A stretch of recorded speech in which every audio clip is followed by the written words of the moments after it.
নাম কি আপনার? নাম আফাল প্রামাণিক। বাসা কোথায়? বাসায় এখানেই।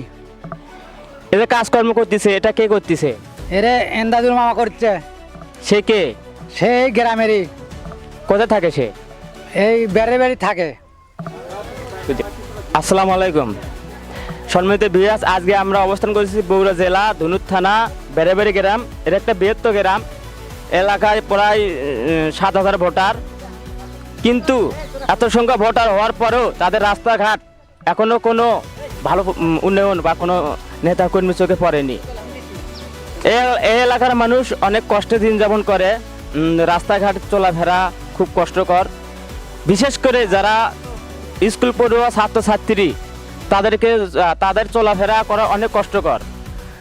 আর আপনারা জানেন, এই এলাকার কোনো অসুস্থ ব্যক্তি যদি অসুস্থ হয়ে পড়ে, সে চিকিৎসা নিতে তার কষ্টকর, কারণ রাস্তাঘাট ভালো না, কোনো ভ্যান রিক্সা কোনো যোগাযোগ ভালো ব্যবস্থা নাই। আর বিগত দিনে কোনো মেম্বার চেয়ারম্যান অথবা কোনো আপনার এলাকার নেতা তাদের চোখে এগুলো পড়েনি, কারণ এটা এলাকার আপনারা জানেন জিয়ানগর বাগবাড়ির পাশে এলাকা, যার কারণে বিগত যারা ক্ষমতাশীল ছিল তারা এই এলাকার কোনো কাজকর্ম করেনি। আর এলাকাটা খুব কষ্টকরের মধ্যে আছে, দিন যাপন করতেছে এলাকার মানুষ। কৃষকরা যারা আছেন তারা ফসল ঠিকই ফলায় কিন্তু বিক্রি করতে পারে না, কারণ যোগাযোগের রাস্তাঘাট ভালো না। নাম কি আপনার? মোহাম্মদ আব্দুল কাফি। বাসা কোথায় আপনার?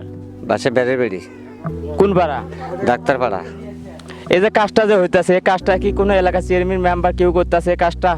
না, এই কাজ কে করতেছে? কাজ করতেছে এন্দাদুল হক। সে কে?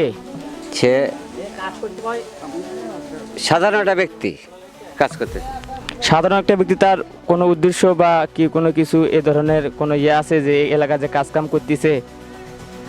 ও তা আমরা চেয়ারম্যানের দাঁড় করানোর জন্য তা ইয়ে করতেছি, তাই সে জন্য ইতিউটি ভাঙা ভঙ্গা আছে, এলে রাস্তাঘাট মানুষের চলা ফিরে পথের জন্য ভালো কাজ করতেছে তাই।